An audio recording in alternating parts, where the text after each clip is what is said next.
Lucas chapter 8. At verses 1 to 15 ay ang iyong lingkod. 16 to 40, Sister Flor. 41 to 56, at ang closing prayer si Sister Josie na rin po. Sige po, tayo dumako sa panalangin. Hallelujah.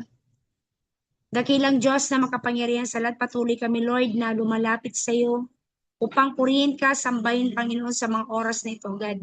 Salamat, Lord, sa buong maghapong iningatan niyo po kami, pinangunahan at ginabayan sa bawat ginagawa po namin, O Diyos.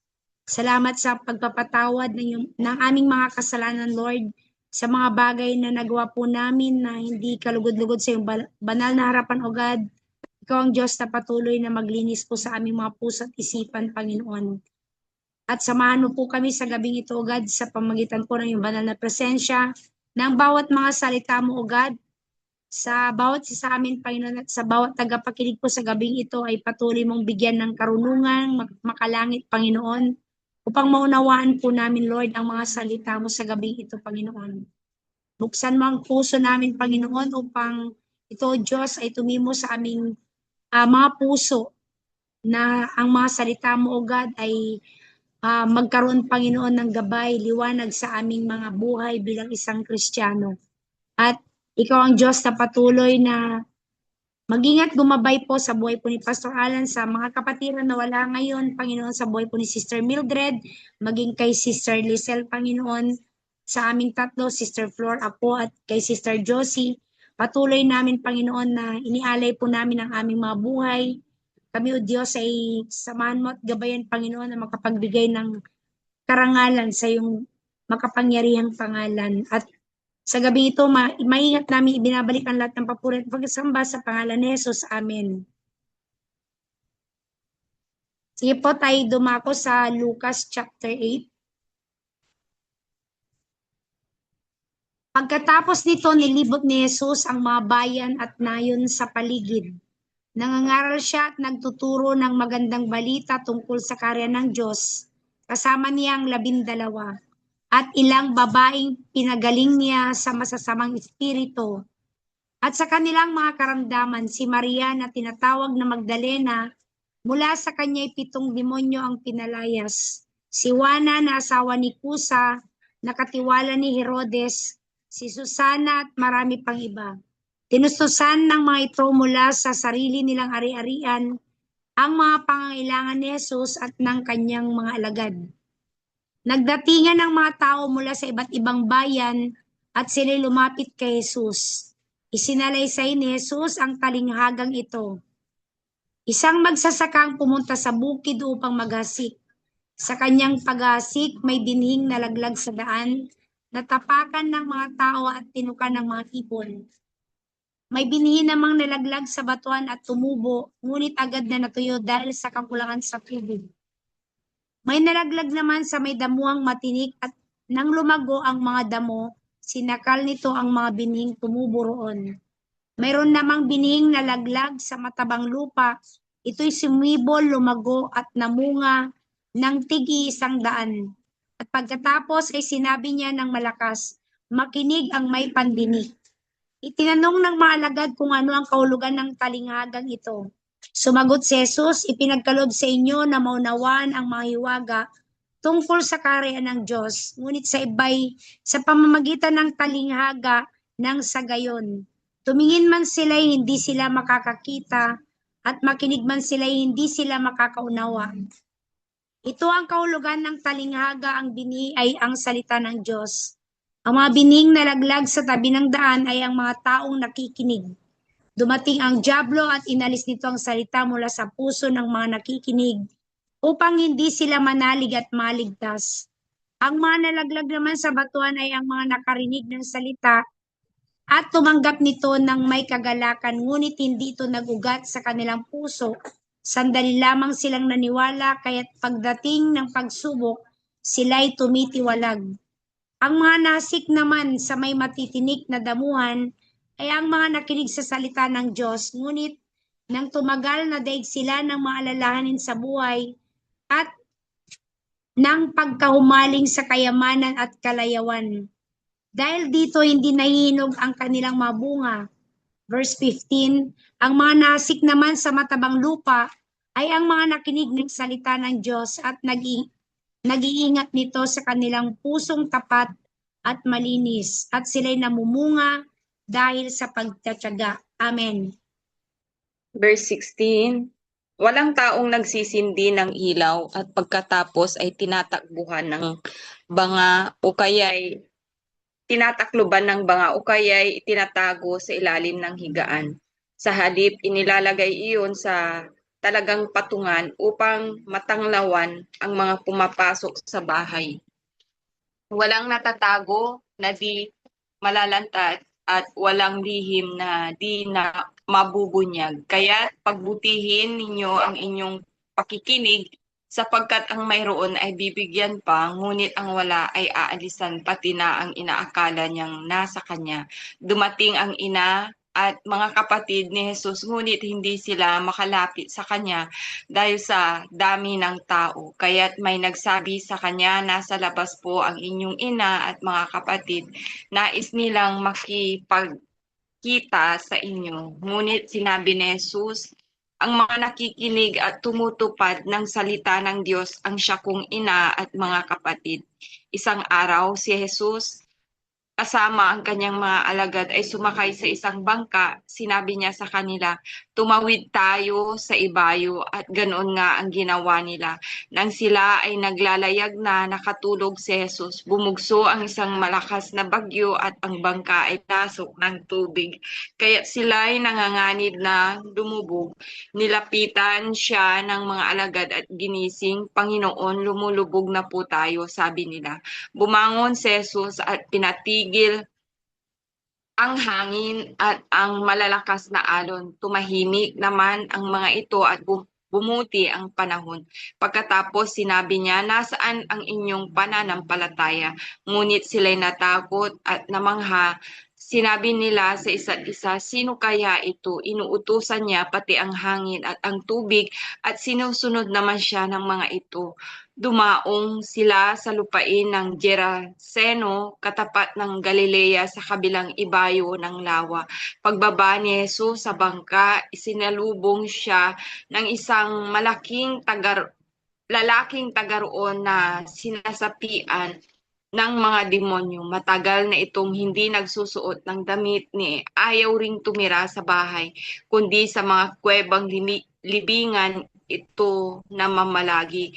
Nang makita si Jesus ay nagsisigaw ang lalaki, nagpatira pa at sinabi ng malakas, Jesus, anak ng kataas-taasang Diyos, ano ang pakialam mo sa akin? Nakikiusap ako sa iyo, wag mo akong pahirapan. Ganoon ang sinabi nito sapagkat inutusan ni Jesus na lumabas ang masamang espiritu. Madalas itong sinasapian ng masasamang espiritu at kahit ito'y bantayan at tanikalaan, ang paat kamay pinaglalagot lagot lamang nito ang mga iyon. Siya'y dinadala ng demonyo sa mga liblib na puog. Tinanong siya ni Jesus, ano ang pangalan mo? Pulutong sagot niya sapagkat marami ang demonyong pumasok sa kanya. Nagmamakaawa kay Jesus ang mga demonyo na huwag siyang itapon sa kalalimang walang hanggan. Samantala may malaking kawan ng baboy na nagsisikain sa isang bundok na malapit doon. Nakiusap ang mga demonyo na papasukin sila sa mga iyon at pinahintulutan naman sila ni Jesus. Lumabas sa tao ang mga demonyo at pumasok sa mga baboy. Ang kawan ay biglang sumibad ng takbo at tuloy-tuloy na nahulog sa lawa at nalunod. Nang makita ito ng mga tagapag-alaga ng mga baboy, tumakbo sila at ipinamalita ito sa bayan at sa mga nayon. Lumabas ang mga tao upang tignan ang nangyari. Paglapit nila kay Jesus, nakita nila ang taong dating sinasapian ng mga demonyo. Nakaupo siya sa paanan ni Jesus, nakadamit na at matino na ang isip. Sila'y lubhang natakot. Isinalaysay sa kanila ng mga nakakita kung paanong gumaling ang dating sinasapian ng mga demonyo. Kaya nakiusap kay Jesus ang mga Geraseno na umalis na lamang siya sa kanilang lupain sapagkat sila'y takot na takot. Kaya sumakay siya sa bangka at umalis sa puok na iyon. Nakiusap kay Jesus ang taong inalisan ng mga demonyo na siya'y isama nito. Ngunit sinabi sa kanya ni Jesus, umuwi ka na at ipamalita mo ang dakilang bagay na ginawa sa iyo ng Diyos. Umuwi nga ang lalaki at ipinamalita sa buong bayan ang ginawa sa kanya ni Jesus. 40, pagbalik ni Jesus, masaya siyang tinanggap ng mga tao sapagkat siya'y hinihintay nila. Amen. Amen. Patuloy tayo sa 41. Dumating naman ang isang lalaki na nagngangalang Jairo, tagapamahala ng sinagoga. Nagpatira pa siya sa paanan ni Jesus at nakiusap ditong pumunta sa bahay niya, sapagkat ang kaisa-isa niyang anak na babae na maglalabindalawang taong gulang ay naghihingalo. Samantalang naglalakad si Jesus, sinisiksik siya ng mga tao. Kabilang sa mga ito ang isang babaeng 12 taon ng dinudugo at hindi mapagaling ni Numan. Naubos ng lahat sa papagamot ang kanyang kabuhayan. Lumapit siya sa likuran ni Jesus at humipo sa palawit ng kanyang damit at pagdakay tumigil ang kanyang pagdugo. Nagtanong ngayon si Jesus, sino ang humipo sa akin? Nang walang umamin sinabi ni Pedro, Guro, naliligid po kayo at sinisiksik ng mga tao. Ngunit sinabi ni Jesus, may humipo sa akin.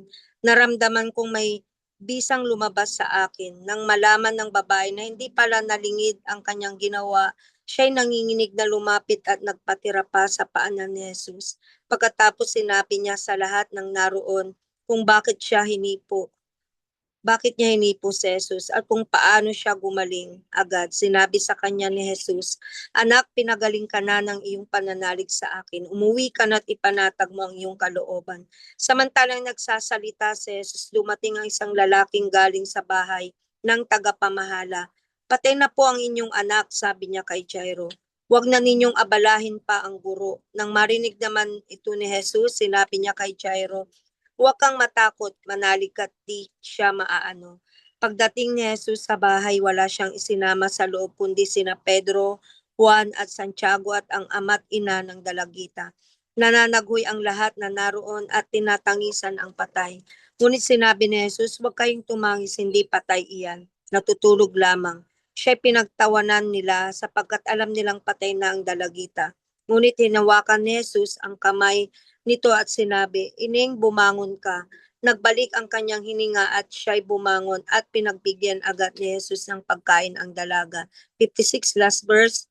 Nang gilalas ang mga magulang nito, ngunit pinagbilinan sila ni Jesus na huwag sabihin kanino man ang nangyari. Amen. Purihin ang Diyos sa pagkabasa ng kanyang salita. Tayo po ay manalangin. Yes, O Lord, aming Diyos, na makapangyarihan sa lahat. Muli po, Panginoon, kami po ay narito sa iyong harapan, naniniklod, Panginoon, at humihingi kami ng kapatawaran sa lahat ng aming mga nagawang kasalanan. Panginoon, tunay nga po na ikaw yung Diyos na nagpapagaling, ikaw yung Diyos na nagkakaloob ng aming mga pangangailangan. Ikaw yung Diyos na nagbibigay po sa amin ng kapayapaan, pinapanatag mo, Panginoon, ang aming mga isipan, lalo na, Panginoon, sa mga panahon na dumadaan po kami. Iba't iba, Panginoon, ang suliranin namin, Lord God. Subalit, Panginoon, iisa ang Diyos na makapangyarihan na aming sinasamba at pinagkakatiwalaan.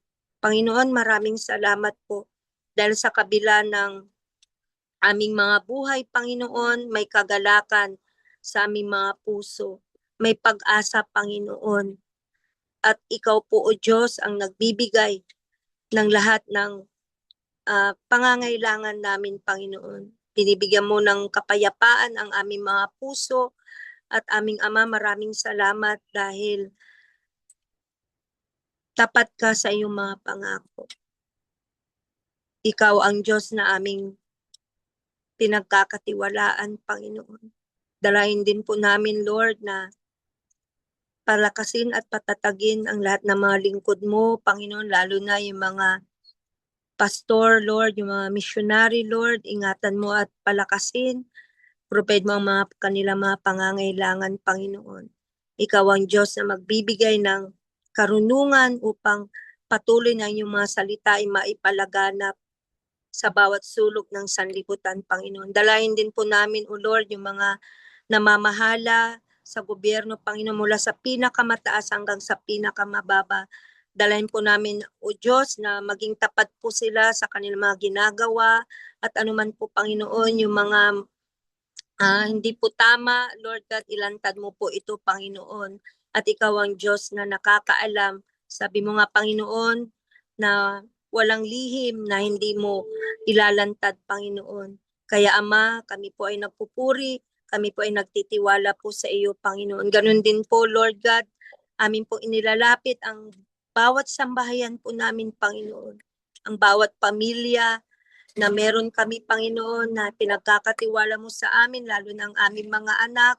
Lord God, kayo po ang manguna. Gabayan niyo po sila, Panginoon, sa kanilang mga buhay, sa kanilang mga pag-aaral. Pangunahan mo po sila, Panginoon, at anuman yung desire mo, Panginoon, sa puso nila, ikaw po, O Diyos, ang maglagay po nila. Patnubayan mo po sila sa lahat ng kanilang ginagawa at ang dalahin po namin, Panginoon, na isama kanila, O Lord, sa mga desire nila, Panginoon. Maging kami, dakilang Diyos, bilang mga magulang, dalahin po namin, Panginoon, na huwag po kaming magsawa na i-guide namin, Panginoon, ang aming mga anak.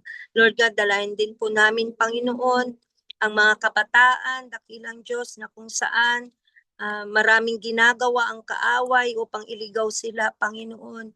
We pray, Lord, na ikaw po, Panginoon, ang humawak po sa kanila. Dalahin po namin, Panginoon, na mag-focus sila, Panginoon, sa iyo, hindi dito sa sanlibutan na ito. Salamat po, Panginoon. We pray, Lord, ang kapayapaan, kapanatagan, Lord, kaaliwan sa bawat isa sa amin, Panginoon. Tunay nga, Ama, na wala po kami magagawa kung kami ay hiwalay sa iyo, Panginoon. Ikaw ang may kontrol ng lahat ng bagay, anuman yung mga nangyayari sa buhay namin. Hindi man po namin ito naiintindihan o naunawaan. Sabi mo, Panginoon, maunawaan po namin ito sa tamang panahon at takdang oras mo, dakilang Diyos. Pinapakita mo sa amin, Panginoon, sa lahat ng nangyayari, na sa iyo po kami magtiwala, umasa at manampalataya sapagkat ikaw yung Diyos na makapangyarihan sa lahat, dakilang Ama. Salamat po, Panginoon. We pray, Lord, na gabayan mo kami, Panginoon, ingatan, patnubayan, at sa inyo namin pinagkakatiwala ang lahat, dakilang Diyos. Maraming salamat pong muli, Panginoon. Ito po ang aming panalangin, may pasasalamat sa pangalan ng Ama, ng Anak, at ng Diyos Espiritu Santo. Amen. Amen. Amen. Salamat sa lahat ng nakibasa sa gabing ito. At tayo po ay magre-resume sa Lucas chapter 9 sa May 4 na po. God bless po sa lahat. Good evening, Philippines. Good afternoon, Israel. Bye. Thank you for Bye. joining. Bless us.